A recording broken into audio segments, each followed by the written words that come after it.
বাংলাদেশে আসছেন বিশিষ্ট ইসলামী চিন্তাবিদ ডাক্তার জাকির নায়েক, আর তাকে ঘিরে তরুণদের মধ্যে তৈরি হয়েছে অভূতপূর্ব আগ্রহ।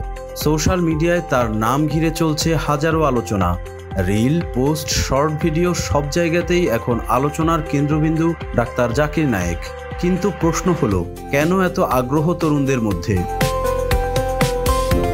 প্রথম কারণ তার যুক্তিনির্ভর বক্তৃতা। ডাক্তার জাকির নায়েক ধর্মকে উপস্থাপন করেন আধুনিক বিজ্ঞানের আলোকে, যেখানে প্রশ্ন করা বা চিন্তা করা কোনো অপরাধ নয়, বরং শেখার অংশ। তিনি বলেন, বিজ্ঞান ও ইসলাম একে অপরের পরিপূরক, বিরোধী নয়। এই ভাবনাই তরুণদের টানে। বিশ্বাস ও যুক্তি যেন একসাথে চলে। দ্বিতীয় কারণ তার গ্লোবাল প্রভাব। বিশ্বের শতাধিক দেশে তিনি বক্তব্য রেখেছেন। অনেক আন্তর্জাতিক বিশ্ববিদ্যালয়ে পেয়েছেন সম্মাননা। ইউটিউব ও অন্যান্য প্ল্যাটফর্মে তার লাখ লাখ অনুসারী। বাংলাদেশের তরুণরাও সেই ধারার অংশ। তৃতীয় কারণ, তিনি ইসলামের বাস্তবিক প্রয়োগ নিয়ে কথা বলেন। জীবনের প্রতিটি বিষয়ে কোরআনের নির্দেশ কিভাবে কাজে লাগানো যায় তা তিনি যুক্তি দিয়ে বুঝিয়ে দেন। চিকিৎসা, বিজ্ঞান, পরিবার কিংবা সমাজ, সব ক্ষেত্রেই।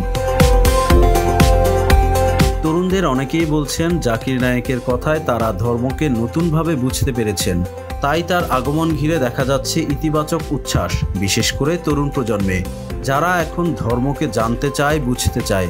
আর সেই বোঝাপড়ার জায়গায় জাকির নায়েক হয়ে উঠেছেন এক পরিচিত মুখ।